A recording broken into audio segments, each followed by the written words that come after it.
ఈరోజు మనం కౌటిల్య అర్థశాస్త్రంలో అధ్యాయం 20 గురించి తెలుసుకోబోదు. అందులో ప్రకరణం 74 ద్యూత సమాహ్యవయం, ప్రకరణం 75 ప్రకీర్ణకము. ద్యూత్యాధ్యక్షుడు ద్యూతమంతము ఒకే ప్రదేశమున జరుగునట్లు చేయవలెను. రహస్య వృత్తులను అనుసరించి వారెవరో తెలుసుకొనుటకై ఇతర ప్రదేశంలో జోదమాడు వారికి 12 పనముల దండం విధించవలెను. జోదమునకు సంబంధించిన వివాదములన్నిటిలో గెలిచిన వారికి పూర్వ సహస్ర దండము, ఓడిన వానికి మధ్యమ సహస్ర దండము విధించవలెను.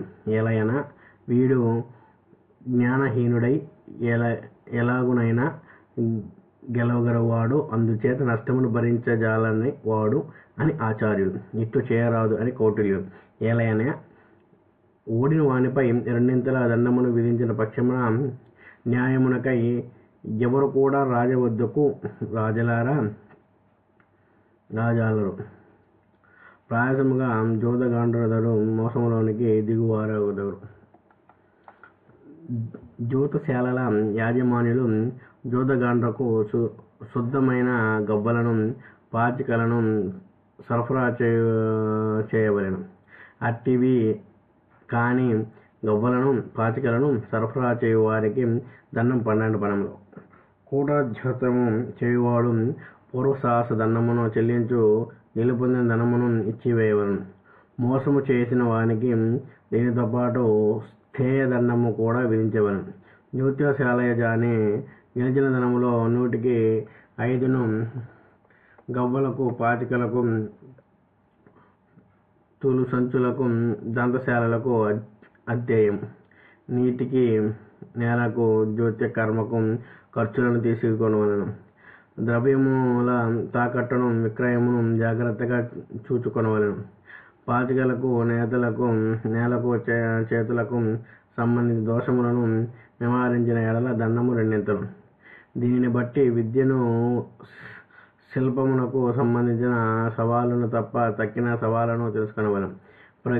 ప్రకీర్ణకములు మరియు అరువుగా తీసుకున్న దానిని, అద్దెకు తీసుకున్న దానిని, తాకట్టు పెట్టిన దానిని, స్వాధీనపరిచిన దానిని ఒప్పుకొన్న దేశకాలానుసారముగా తిరిగి ఇచ్చివేయుటకు, రాత్రి యామను బట్టి పగలు చేయను బట్టి గాని సమయమునకు కలిసి ఉండవచ్చును.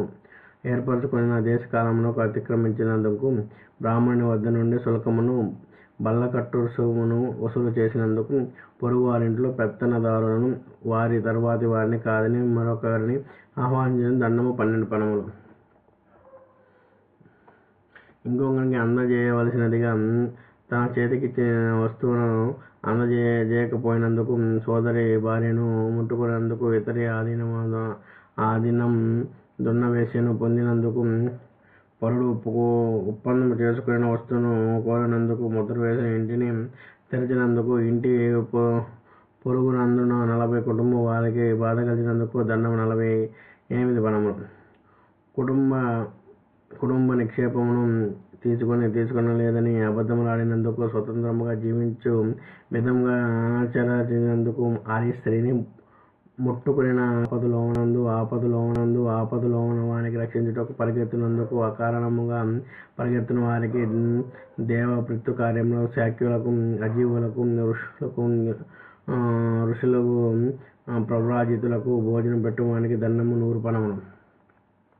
శపథం తీసుకున్న అనుమానాస్పదముల వారికి, అధికారము లేక ప్రశ్నలు వేయువానికి, ఉద్యోగి కాకుండా ఉద్యోగ పనులకు చేయువానికి, క్షుద్రపు పోతులు పుంస్త్వమును భగ్నము చేయువానికి, ఔషధమిచ్చి దానికి గర్భపాతము కావించి వారికి పూర్వ సహస్ర దండం.